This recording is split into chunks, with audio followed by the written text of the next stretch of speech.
Binge the full week of The Ray Taylor Show ad-free over at inspireddisorder.com/plus. This is The Ray Taylor Show. Welcome to the Poker Face Recap Podcast, where every week I dive into the world of the hit Peacock TV series Poker Face. I'm your host, Ray Taylor, and I'm excited to break down each episode in this character-driven murder mystery series. No bullshit. So sit back, relax, crack open a tall can of your favorite beer, and let's dive into the world of Charlie Cale as she solves murders across the United States. In this episode, episode 6, season 1 of Poker Face, Exit Stage Death. This episode aired February 9th, 2023, directed by Ben Sinclair, written by Ryan Johnson, Chris Downey, Wyatt Kane, guest stars Ellen Barkin, Tim Meadows, Audrey Corsa, and Jamila Jamil. This episode, she's in New York, upstate New York. I don't know. It's Seneca Lake, in that area, East New York. I don't know what New Yorkers, how they define different regions of that state, but that is where, so she has traveled east. She has continued east. Not that it necessarily matters, because obviously Cliff has been on her trail kind of in the past, at least in the couple episodes ago. Either way, she's in New York. Charlie is a waitress at a dinner theater in Seneca Lake, New York, right, where these washed-up actors from a popular old TV show called Spooky and the Cop try to do one last big show at a one-night-only dinner theater event, right? It has an interesting twist to the target of the murder, which I did appreciate that aspect of it. Also is my least favorite episode, however. It is... There are some annoying moments in this episode, despite how interesting and new the revelation is as far as the target of the murder. I do appreciate that setup of it, but there are moments in this episode that were just so annoying to watch, which I'll get into that while I win my recap of the episode. But, many frustrating moments, right? I think the ideas of this episode very interesting, right? But there's also one of the frustrating parts of this is that there is very big over-the-top acting that takes place in this, which I guess kind of makes sense because, like, in this reality of the show, you have people who are washed-up TV actors who are acting. So I imagine there's a level of difficulty for actors portraying actors in a show or movie. So I can imagine that is one of the reasons why it is so over-the-top, so big, these performances, but kind of painful for me to watch. And also when Charlie starts to uncover the truth, the way it's handled is kind of frustrating. So let's get into the details of this episode. You have Kathleen Townsend going to visit her former Spooky and the Cop co-star, Michael. So that is Tim Meadows and Ellen Barkin are the two stars of that show. Going to visit his mansion, which is paid for by his much younger wife, who started a company, an online brokerage company for women called She Trade, which I thought that was kind of funny. And she's going there to try and get him to do a play, a one-night-only play, regional theater titled Ghosts of Pensacola, right? And from their past, they had a falling out in doing this show that was widely popular. Inside this mansion, there's like a shrine to Michael's character and that show. So it's like the only big thing these two actors have done. They are older. He's used to be doing commercials, and now that his wife is super wealthy, he doesn't need to do those things anymore. But this was like the big highlight in both of their careers, doing this dated TV show, right? And public falling out between the two of them, right? So they have a history as far as what happened after the show. And she's desperate. She needs money. That's why she's going to beg Michael to reunite the team. I would imagine there are stories you can tell about bands trying to get together, you know, one-hit wonders, bringing the band back together to try. I mean, you could almost say that the episode with the musicians, a few Rest in Metal, was kind of similar in some ways. Definitely different, very different, but the same idea. These one-hit wonder type of people trying to get out there again, this like last hurrah to get their names recognized again, to get that spotlight back on them. And of course, Michael turns it down. Kathleen storms off, telling both him and his wife to fuck off, fuck you, right? You have Michael, who has a heart disorder, high blood pressure. He takes pills, so that's set up in the beginning of this episode. And his wife is talking him into actually doing the play, right? So his wife actually wants him to get back into it. Why don't you go back with this, see if the magic is there, right? She's convincing him. Cut to him not happy about him at this dinner theater place. They're doing rehearsals, so his wife convinced him, and he's not happy that Kathleen is also directing, right? He's not happy about doing the play at all with her, but even less happy the fact that she's the one in charge, right? And there's a third actor, this actress who's there. She mentioned that she has a peanut allergy, very picky about the food when little employees going around getting their lunch orders. So you find out that she has a peanut allergy. And then she's berated by Kathleen for having her script. Like, you need to show up knowing your lines. Like, none of this millennial stuff where you have your lines sitting there. None of this TikTok generation, whatever, right? Which Kathleen really talks down to. She's kind of horrible to everybody. This prima donna kind of a character who really, if you've only had a smidgen of, I mean, not a smidgen, if you at one time were this popular thing, you can't just be, I'm sure there's people out there like this. Not surprising at all, but that's the type of character she is, right? Just talking down, yelling at everybody. She's like the golden god of acting, and everybody should bow down to her. And the world and the universe should at all times be revolving around her. And she has an argument with the stage manager, Phil, who she calls Bill. Just, you know, another one of those traits, not even bothering to refer to the person by their name. She's like, I'm just going to use this name because I want to.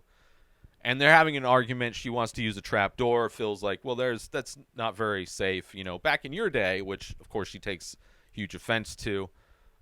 You know, you may have been able to do it back in your day, but there's a lot of safety issues. We can't do that anymore. But she is obviously forcing the issue, making that a necessity for her show. And she calls him Bill, even though he corrects her. So she really she has no care or concern about anybody but herself, really, and what she wants. It's all about her, what she wants.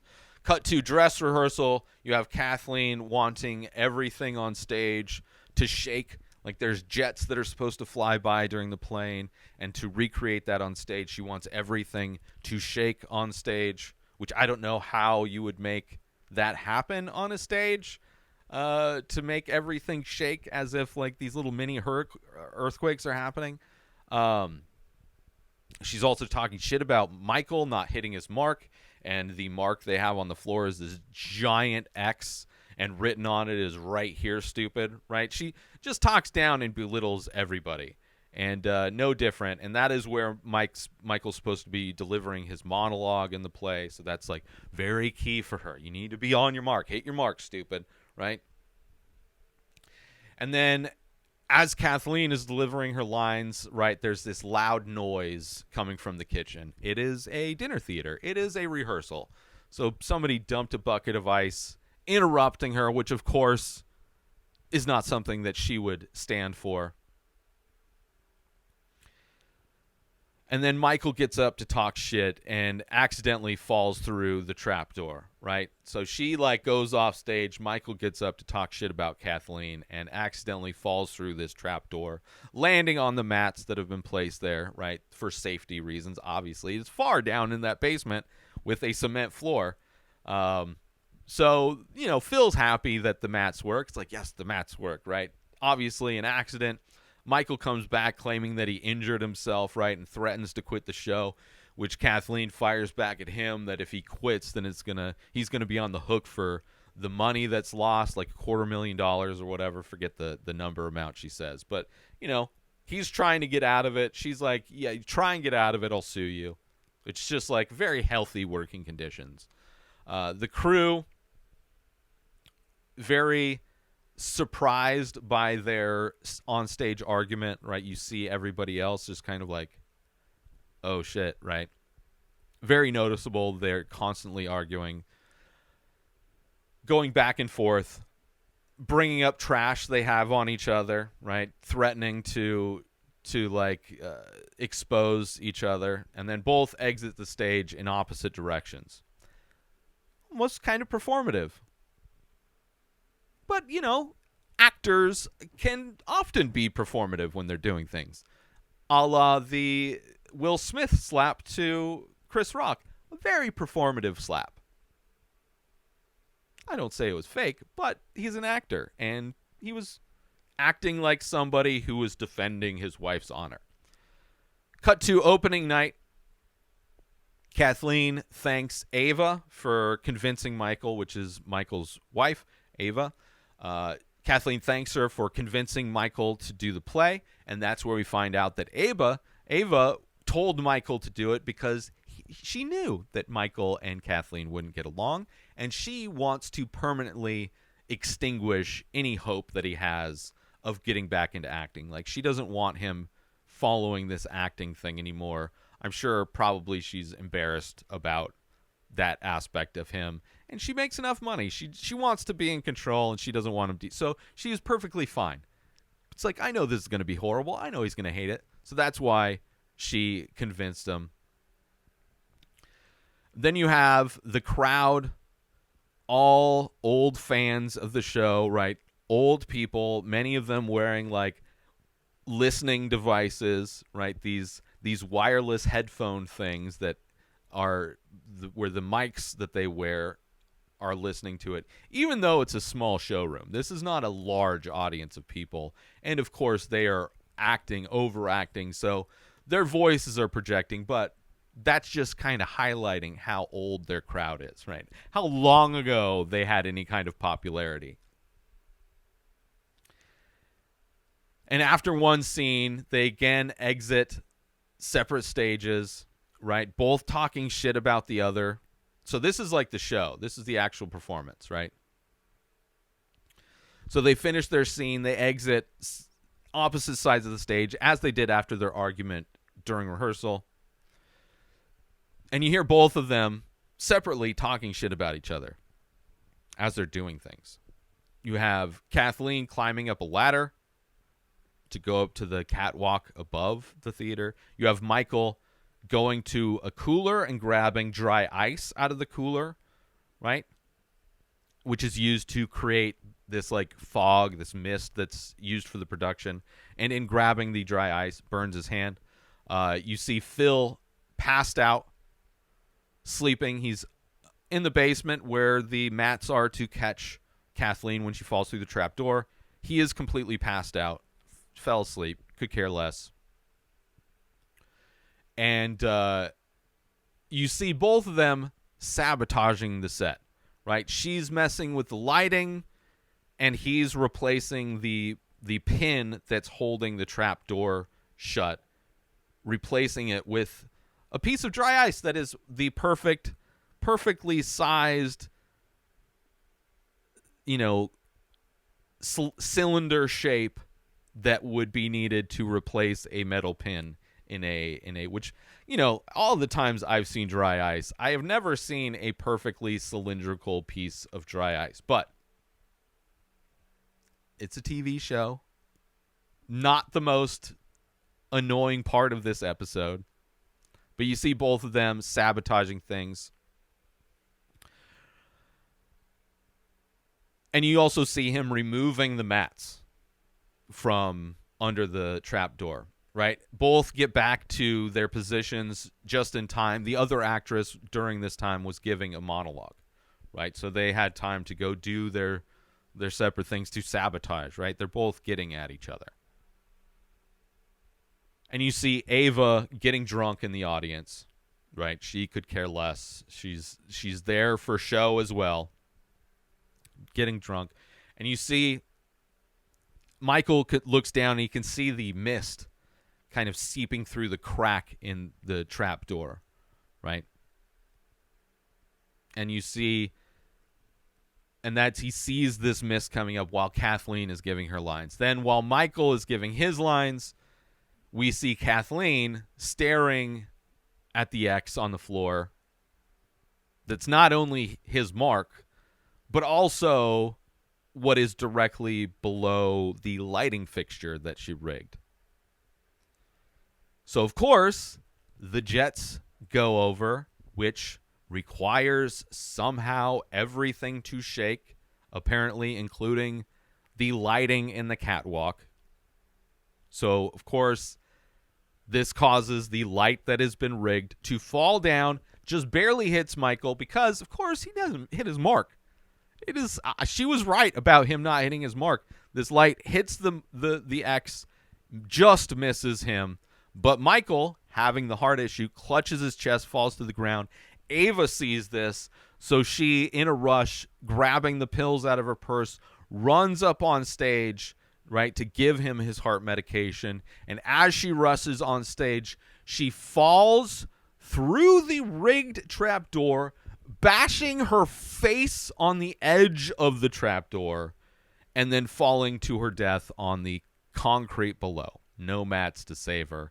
Very brutal. Very brutal. Kind of one of my favorite parts of the episode. Pretty brutal. So cut to everybody left, obviously. Police just finished their investigation. Theater's completely cleared out. The cop investigating tells Michael that Spooky and the cop inspired him to get into law enforcement, right? And as the cop leaves, Kathleen joins Michael in the dressing room, and we see that this was all a plan for them. That was the intention for this plan. They weren't sabotaging to get each other. They were sabotaging to make it look like an accident so that they could be together. Right? Very interesting twist in this episode, right? I love that. And Kathleen tells Michael it was a performance of the lifetime. And he's like, "We did it, darling." And then they kiss, right? So a fun twist to what's going on. I loved it. Aside from the dry ice being the perfect shape to be a pin for this trapdoor, no problems yet from me. No problems yet. Very interesting way to set this episode up. Cut to our hero, as we do, right? We see the murder, first part. Now we see our hero, Charlie Kale, as she's being fired from a waitressing job and in the alley behind this restaurant, apparently, that she's working. And in that same alley is Phil, who is on a cigar break, right? A smoking break. And she goes up and asks, "Hey, you happen to have any jobs that specifically fit my needs?"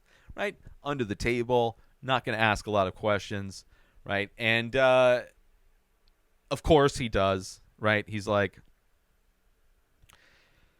there's seasonal, cash only.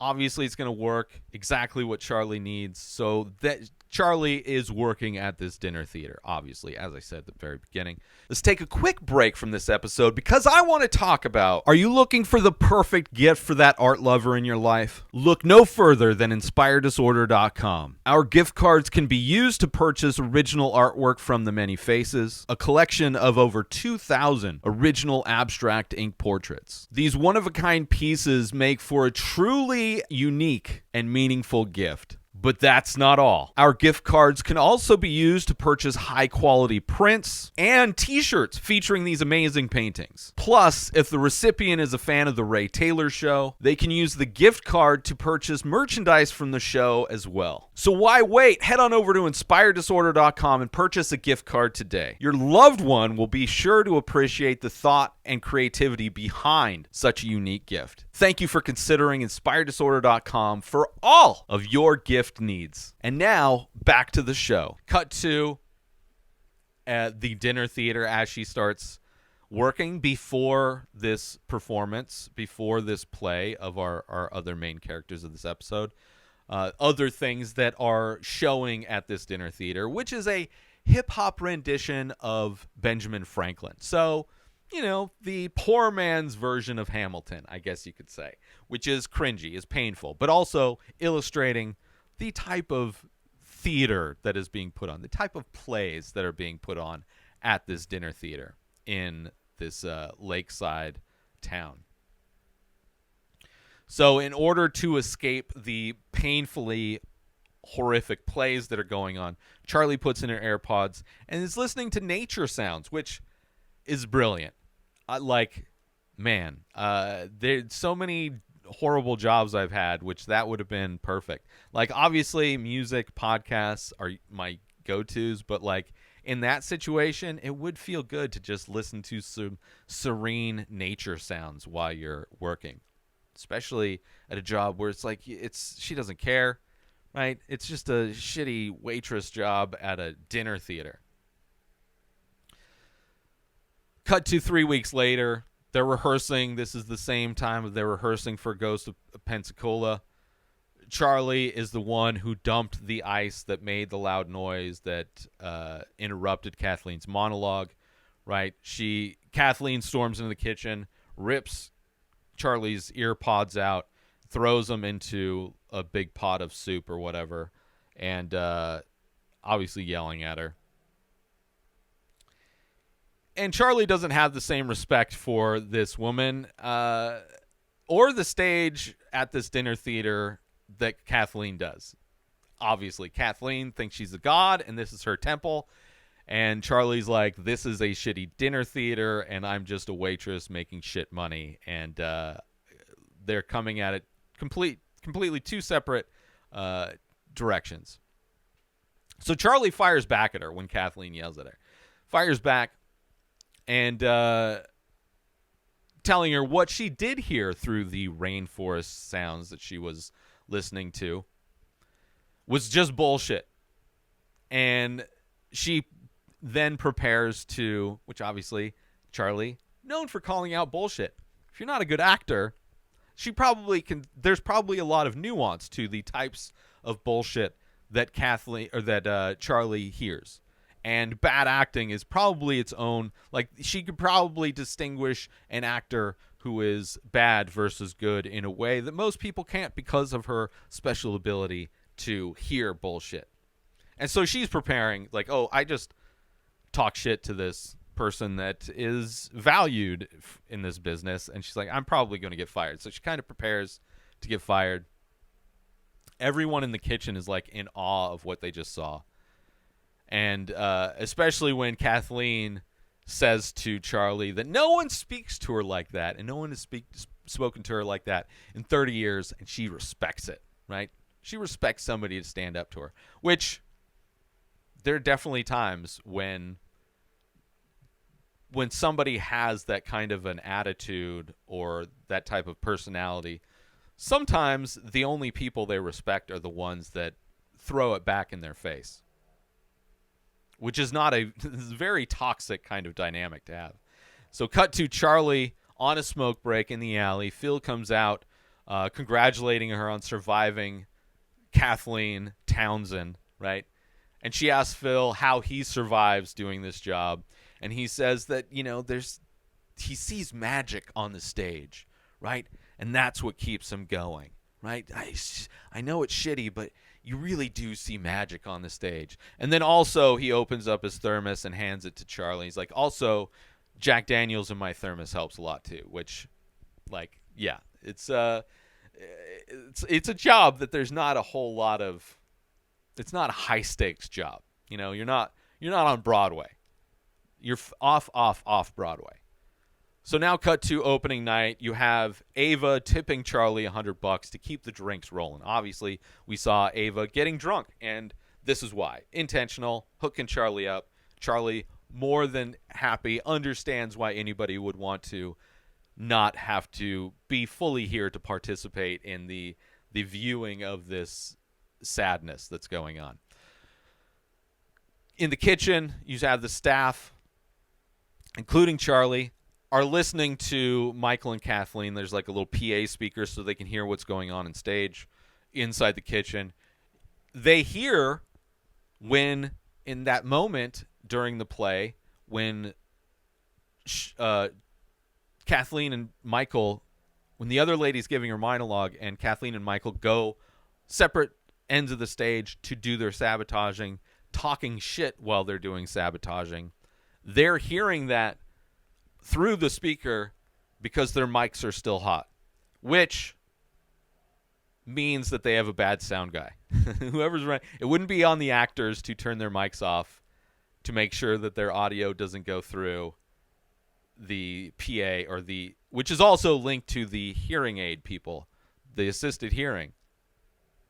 So that is a sound guy's thing, which, whatever. The reality of this, the actors control their mics. Regardless, in the kitchen, they are hearing them talk shit about each other while they're doing their sabotage, right? Cut to them realizing also that all the old people with the assisted hearing devices are also listening to them talk shit.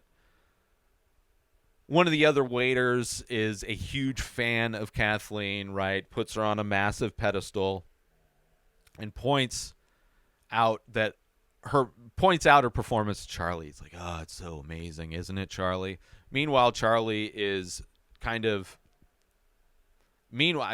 I should say, is anticipating is that moment where Michael's giving his lines and Kathleen is on stage looking up at the lighting fixture that she just rigged to fall down, right? And the emotions that she is feeling in this moment of anticipation, that is the performance that this other waiter is referring to when he's saying how amazing Kathleen is at performing, right? And Charlie, also seeing Kathleen in that moment, is like astounded because it's the first time she actually believes she's giving an honest performance. She's like, oh, this is not bullshit. He's right. This is real. This is the magic that Phil was talking about. She is in the moment. She is able to honestly deliver these emotions. But meanwhile, we know it's because she is waiting for the light fixture to drop.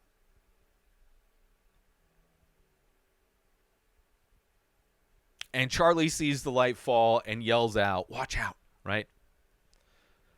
When the light crashes down, Phil wakes up, right? Obviously, we saw that he was sleeping when Michael went down, which is kind of convenient that he was asleep when Michael, not only did they plan on the sound guy leaving their mics hot while they were off stage, but somehow Michael and Kathleen knew that Phil would be sleeping in order for him to get down there and remove the pin. Like the things that I have to overlook, the logic of this episode just starts piling up at this moment, right? So Phil wakes up, obviously sees that the mats are gone. He sees that the pin is missing also. And just then, that's when Ava falls through the trapdoor to her death, right? So Phil sees this happen. Very traumatic to wake up, see that all of the safety measures that you've put in place are gone, And like, also, if he's sleeping and there's supposed to be a pin in that trapdoor, and obviously that pin is supposed to be removed at a specific time, you would think he would need to be awake to do that.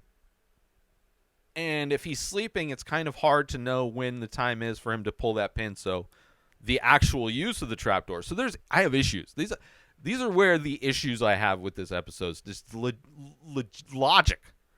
Just the reality of these situations. Of course, Phil blames himself, right? He was drunk at the job, blames himself, right? And he's thankful that the cops didn't smell his thermos, right? Obviously, otherwise he would be in prison, right? Charlie tells him it wasn't his fault, right? The lighting fell. Like, she's explaining how all of these events had to happen for things to turn out that way, right? If the light fixture didn't fall, if Michael didn't have a heart attack, if Ava wasn't drunk because Charlie kept filling her glass, like, all of these things added up to this bad situation, right? Which, that's another thing that Michael couldn't have planned for, that his wife would be drunk. And I don't know how much that would necessarily contribute to her falling through the trap door and dying, but Charlie brings that up. And he knew he checked the bolt, and he knew he checked the pads. Obviously, how could he not notice that the gigantic pads weren't in place? There's not a whole lot in that basement. He had one job in that basement. I've been pretty wasted, unless I was completely blacked out, in which case that changes things for Phil. But, you know. Cut to the dressing room where Michael is sad about Phil, bummed out that he's obviously fired, loses his job over this plan, right? He's a collateral damage for this plan for Michael and Kathleen to kill his wife. Kathleen is more focused on them trending on Twitter. She's like, we are back, baby. The spotlight is back on them. She wants to do one more performance, encore performance, right? We've got all this heat. We need to use that. We got to strike while the iron is hot, right? Which wasn't their plan. Their plan was supposed to lay low, go out of the country, right? And then when they come back, they'll have this story of how they connected and fell in love with each other while recuperating from this tragedy. But she convinces him to stay and spend some of that she trade money, right, that he is clearly, apparently going to be getting, right? So the encore performance, Charlie pointing out how the staff witnessed a woman die, and instead of any kind of grief counseling, they're just back at work, which is more of a... That is like so common. That is just such a comment on capitalism in America in general, that even if tragedy happens, it's more important to get the machine back up and running, because human life is not the focus. Profit over people at any cost, right? And then you have that fanboy who works there, right, saying, oh, theater people are so strong, right? That mentality of, like, people taking pride in being mistreated, right? It's a badge of honor to be working multiple jobs, to be working despite seeing a death right in front of your face. And you have the cop who was a fan, became a cop because a fan of that show. He wants a seat despite it being a sold-out show, so they're kind of stressing, how are we going to fit this guy in? Cut to the dressing room where the actress, I should say, with the peanut allergy, confronts both Michael and Kathleen, right? Because she found the script that Michael was looking at that she kind of thought was his lines, despite the fact that he came in, knew all of his lines. So it didn't make sense that he would be reviewing his lines earlier in the episode. She found that script in his coat pocket and noticed that it's not the script for the play. It's literally the script that they were saying while they were both talking shit off stage while sabotaging so everybody could hear on purpose. That is their alibi. Part of their alibi, right? So she found, and not only was that moment scripted, it was a script that was literally from one of their old episode shows, which I guess it's lucky that cop wasn't in the audience for the first performance, because as a super fan, he may have noticed that was a script from an episode of their show, verbatim, which is like a level of laziness. Like, if you're going to be formulating a plan to murder somebody, maybe don't plagiarize yourself. Let's maybe not draw a direct line between this thing that's supposed to be natural and in the moment with a moment from your old TV show. So, of course, she knows that they killed Ava on purpose. Kathleen tries to tell her that she just watched too much Dateline, right? She says, but then that's when she says that's exactly what happened. And the episode, well, I guess that's where the title, I was like, and the episode is named Exit Stage Death, which is the title of this episode. But I guess was the title of that episode of Spooky and the Cop in that world. The exact dialogue. So this actress tells them, she writes down, tears off a piece of the script. She's like, here is my price and here is my banking information, which ends up being $5 million is what she wants. And she's like, I want this by the end of the night or I'm going to the police with my evidence, right? Right. She's blackmailing him. And Michael wants to pay. Kathleen is like, no, let's do this instead. She eyeballs the peanut-flavored dog treats, obviously, right? She's like, well, we'll take care of her, right?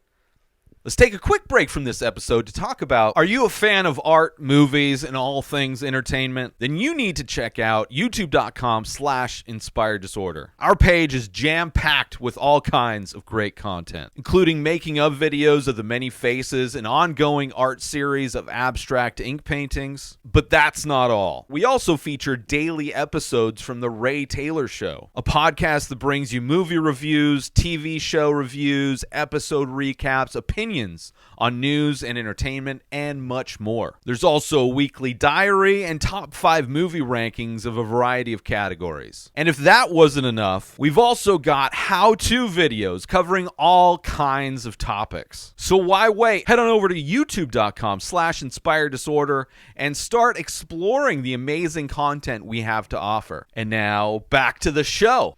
So one of the stagehands is all stressed out because Phil, even I call him the wrong name.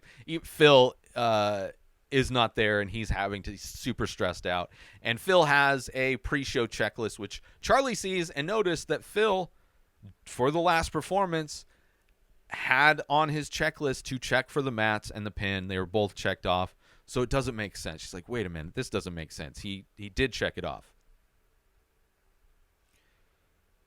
And then she realizes that Kathleen was the intended target, right? It's like, oh, this is not good. So then Charlie tells Kathleen Phil was framed, right? She goes to Kathleen, as Charlie does. Like, she gets a little piece of the puzzle, and then she goes to somebody that is responsible, right? And somebody involved. In every episode, in the Rest in Metal, she goes to the lead singer, not knowing the lead singer was part of the plan. In the Stall, she goes to the wife of the man who died, not knowing she was involved. And in this episode, she goes to Kathleen, not knowing she was involved, thinking Kathleen was the intended target. And Kathleen tells her that she walked over that trap door many times, right? She's very particular about her blocking, and it didn't open. So the pin was there and had to be removed, right? Obviously, we know that it was dry ice and melted. But Charlie doesn't understand why Kathleen isn't more concerned. She's like, why? Like, you were the target. Why aren't you? Like, you should have fallen through that trap door and died, right? Because that's what she's like, well, the Matt and the pin were removed, so somebody wanted you to fall through. Not Ava. Wanted you. And Kathleen turns on her mic in order to quiet Charlie and points to it. And it's like, I'm hot, so you can't talk now. And she leaves the dressing room. It is showtime now. Charlie gets on the phone with Phil and tells him she's hot on the case, right? Charlie watches the video. Just so happens that there is a laptop backstage with the footage from the tragedy queued up, ready for Charlie to watch. So Charlie watches the video from the past performance, right? Very convenient to have that video. And she sees in the video the mist coming from the crack of the trap door. She's like, wait a minute, what is that? Right? And they're like, oh, that's looks like dry ice, right? So then she goes over to the cooler where the dry ice is, and she grabs a stick of another perfectly cylindrical piece of dry ice, and it burns her hand, right? She then tries to talk to Kathleen, who's literally on stage, right? So here is parts. This is where I am the most annoyed at this episode. So she's trying to talk to their performance is going. Kathleen is acting on stage. Charlie is off stage, trying to get her attention, trying to talk to her. I am not liking this. I was like, this is horrible. This is it's just so painful that this is happening, right? Just because the amount, there's so many reasons why this is so annoying, this aspect of the show. But she's trying to talk to Kathleen while she's on stage performing, right? And she's stopped just before crossing the sight line, right? She's about to go on stage to talk to Kathleen during this performance, oblivious to the fact that they're doing a play. Obviously, Charlie, more interested in solving a murder, but is stopped by one of the stagehands, like, you got to stay behind. This is a sight line, otherwise you'll be on stage. People will see you on stage, right? So she decides to crawl behind the stage backdrop and interrupts Kathleen as she's saying her lines in order to explain how the dry ice was used to replace the pin. That's why it kept. And it's like, this is so annoying for me to watch. Her trying to communicate with Kathleen while this performance is supposedly going on during a you would think stagehands would be removing Charlie, taking her off stage.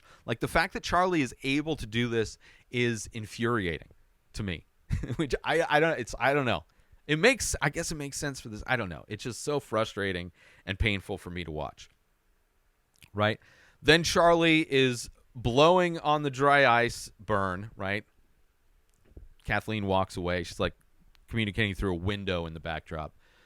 And at that moment, Michael approaches the window and he has a cigarette in his hand, and Charlie just takes the cigarette out of his hand to take a drag of it while they're performing, and he's giving his lines, and they're trying to riff, trying to stall so he can get his cigarette back, because and in that moment, Charlie sees that he has the same dry ice burns on his hand that she has, right? And then as Kathleen goes to pull something out of the prop refrigerator, the back of the refrigerator is open for some reason, and Charlie is inside the refrigerator again talking to Kathleen, now telling her, it's Michael was the one. He's the one that was trying to kill you. I saw the burns. The worst time for this conversation to be taking place, right? I guess she's probably also worried that somebody's gonna do this again. So it makes sense that she would want to. It's just so cringy, painful for me to watch. So they are having an argument inside this prop refrigerator while the play is going on. And in that moment, right, while doing this play, Kathleen mentions to Charlie, covering her mic up so everybody can't hear, that the light was also rigged, and asked if he tried to kill himself, right? Charlie didn't even think about the light, that it was rigged. But as people do, same with Rest in Metal, these people they bring up things that Charlie didn't even think about. So she hadn't put it together yet. So, of course, Charlie looks into the rafters where the light fixture was, and she sees this little feather conveniently blowing in the breeze in the catwalk. A piece of Kathleen's costuming stuck to one of the cables. So Charlie goes up on the catwalk to get a better look, and she sees the feather and then looks down past the feather and sees that Kathleen's slippers have the same colored feather, right? Perfect, convenient. Oh, shit. Puts it together that Kathleen rigged the light. And she goes to reach for the feather, and it falls off. And in that moment, Kathleen says the line that she loves Michael's character in the play, and Charlie notices that when she says that, it's true. She's not acting. So she realizes, like, oh, that's when she finally puts it together that Kathleen does love Michael, and that they both rigged. They both were responsible, and she realized, oh, Ava was the real target. So it's all coming together for Charlie. Just then the feather falls between the two actors on stage, and now they stop. Charlie trying to communicate with both of them through the window didn't stop the play, didn't even interrupt them. They were able to roll with it.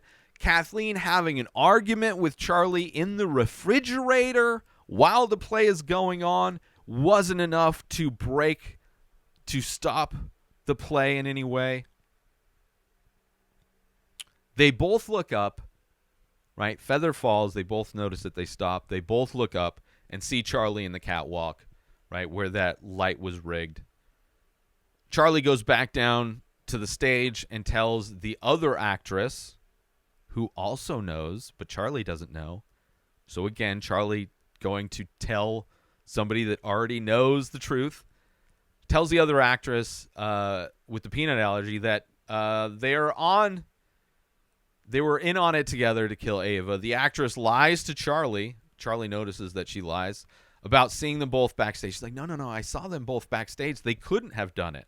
And Charlie, not only having seen the evidence, but also being able to spot somebody saying bullshit, knows that this actress is bullshit. And in that moment, she knows, oh, she knows too. Because obviously she wants that $5 million from blackmailing him. So Charlie calls out her lie and tries to ask if she's in love with them too. Like, she's like, why are you in on this too? Are you like a throuple? What is going on? Because she obviously did. That's kind of a funny moment. Everything else has been very stressful and annoying.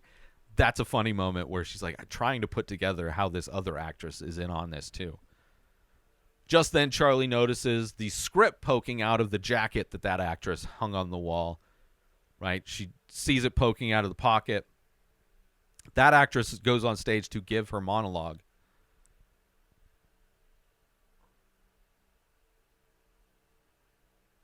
And she sees that script is the argument that they had, that she heard in the kitchen of them arguing, right? So she sees that, oh, that was all the scripted argument. So Charlie goes to the dressing room where she saw Kathleen tuck a little piece of paper away when she went to go tell her, to warn her. She takes it, seizes the torn piece of the script that's missing, sees on the script $5 million, banking information, right? She also noticed the peanut treats that are there for the dog, right, to help quiet the dog down, and remembers that the actress has an allergy to them, right? She rushes back to the stage where the prop food is about to go on stage that has the peanut-flavored dog treats. Just been put on stage. So off stage, Charlie, again, trying to signal the actress, like, hey, they're trying to kill you now because you know you're trying to blackmail them. Trying to do that. But it doesn't work. So Charlie, as this actress grabs a handful of this peanut dog treats to eat, which if it's wouldn't eat stage food. Whatever. Charlie rushes the stage, knocks the peanut snack out of her hand, then tries to play it off as she is the ghost of Pensacola and using words to tell this actress that they are trying to poison you, right? Now the actress in character also kind of communicating to Michael and Kathleen that her price is now doubled and wants that immediately, right?